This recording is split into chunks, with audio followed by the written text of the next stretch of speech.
Mesdames, Messieurs, votre attention s'il vous plaît. Je vous souhaite la bienvenue à bord du train Intercité de nuit numéro 5773 à destination de Nice-Ville. Exceptionnellement, ce n'est pas votre chef de bord qui vous parle, mais le Premier ministre. C'est un honneur et un vrai bonheur d'effectuer avec vous ce trajet. La décision de reprise de cette ligne est, pour moi, une grande fierté, bien sûr en ma qualité de chef du gouvernement, mais aussi pour le passionné de ferroviaire que je suis et pour l'usager de longue date des trains couchettes. Je souhaite à chacune et chacun d'entre vous un agréable voyage et vous laisse désormais au bon soin du personnel de la SNCF, dont je sais l'engagement et le dévouement tout au long de cette crise sanitaire. Ils ont répondu présents dans les trains comme dans les gares pour nous permettre de poursuivre nos activités et tout simplement de nous déplacer. Qu'ils en soient ici, vivement remerciés. Longue vie Paris-Nice et bon voyage à toutes et à tous. Bien, Monsieur le ministre des Transports, Monsieur le Président de la SNCF, Monsieur le député des Alpes-Maritimes, appelons-le. Mesdames et Messieurs, chers amis, vous avez face à vous un Premier ministre particulièrement heureux ce soir. Il m'arrive d'avoir quelques motifs d'inquiétude. Il m'est même arrivé d'avoir des raisons d'être contrarié, vous comprenez. Mais j'ai aussi des sources de satisfaction. Les jours que nous traversons en font partie. Peut-être prudent, peut-être raisonnable, mais on peut être optimiste. Et ce soir, Monsieur le Président, cher Jean-Pierre, c'est vrai, je suis heureux au moins à deux titres. D'abord, Mesdames et Messieurs, il ne faut jamais hésiter à se rajeunir. Alors, vous voyez, la gare d'Austerlitz, ici, pour moi, comme pour Jean-Pierre d'ailleurs, je crois, c'était ma gare. Le jeune du sud-ouest, du Gers, qui monte à Paris, forcément, à l'époque, la LGV Paris-Bordeaux, non, passait plutôt par Agen, n'était pas inaugurée. Donc, c'était la Paris-Toulouse, par Limoges. Et donc, très souvent, le train couchait, Paris-Toulouse.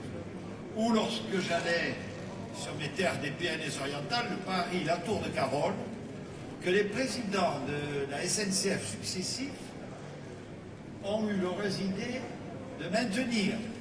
Sauf erreur de ma part, il ne restait plus que deux dinosaures comme train couchette, le Paris, la Tour de Carole, et le Paris-Briançon dans les Alpes.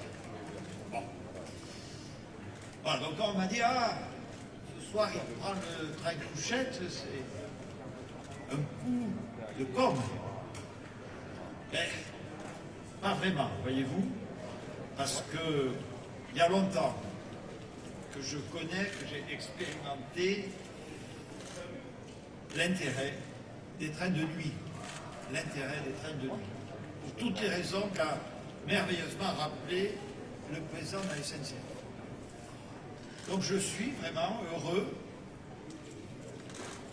ce soir de procéder à la rouverture du Paris-Nice de nuit, avant d'autres qui suivront, j'ai compris à la fin de l'année, Paris-Tarbes. Nous allons franchir les frontières, c'est très heureux car le train de nuit permet des distances longues. Et puis vous le savez, je sais que les spécialistes en ont parlé, un rapport destiné au Parlement, monsieur le député, vient d'être terminé, qui ne traite pas que des trains de nuit, de ce qu'on appelle les trains d'équilibre des territoires, rapport d'excellente qualité qui ouvre des perspectives extrêmement intéressantes et dont je vous annonce qu'il sera incessamment transmis au Parlement comme avec Jean-Baptiste Djebbari, nous nous étions engagés pour qu'il y soit débattu, enrichi et surtout pour que des suites opérationnelles soient données. Car nous comptons bien donner des suites opérationnelles. Et c'est mon deuxième motif de satisfaction, mesdames et messieurs, qui est celui de vous dire notre fierté d'avoir réinvesti le ferroviaire. Réinvesti le ferroviaire. Avant même, d'ailleurs, je n'étais pas Premier ministre, mais avant même le plan de relance. Mais fortement depuis le plan de relance. Le plan de relance, parce qu'il est tourné vers la transition écologique, parce qu'il est tourné par la cohésion sociale et territoriale, mais aussi par la reconquête de la souveraineté économique, comporte un volet ferroviaire extrêmement ambitieux. Ce contrôle du ministre, en cette année 2021, soyons concrets, la nation France, l'État, va investir plus de 6 milliards d'euros, le double de ce qui se faisait en moyenne annuelle il y a 4 ou 5 ans. Le double. On parle ce soir des trains de nuit. Le président Farandou, j'y tiens beaucoup, a évoqué le fret. Là, il s'agit d'inverser une tendance. D'inverser une tendance. C'est par exemple, comme je me bats pour rétablir le train des primeurs entre Perpignan et Rungis et les autres autoroutes ferroviaires. Nous pourrions parler, mesdames et messieurs, moi qui suis un élu de la ruralité, des petites lignes. Et je me réjouis, je voudrais les en remercier, des discussions et des concertations et des négociations que nous avons conclues avec les régions, puisque, comme vous le savez, ces petites lignes reçoivent essentiellement des trains express régionaux. Je voudrais aussi vous dire, mais vous le rappelez, que le train, c'est aussi la haute technologie. Et que, notamment, dans ce que nous appelons le PIA, le plan d'investissement pour l'avenir, il y a, je pense au train à hydrogène, je pense au train léger, de très grandes innovations technologiques pour lesquelles la France entend bien être au rendez-vous, rappelant là aussi son grand passé industriel, la France et le TGV. D'ailleurs, on agit, monsieur le député, tous azimuts. Ce soir, nous rouvrons la Paris-Nice de nuit, et il y a quelques semaines, le ministre des Transports, avec le président de région, avec les grandes collectivités de PACA, a signé un accord sur la LGV, précisément dont le point d'aboutissement sera Nice, et sans doute au-delà.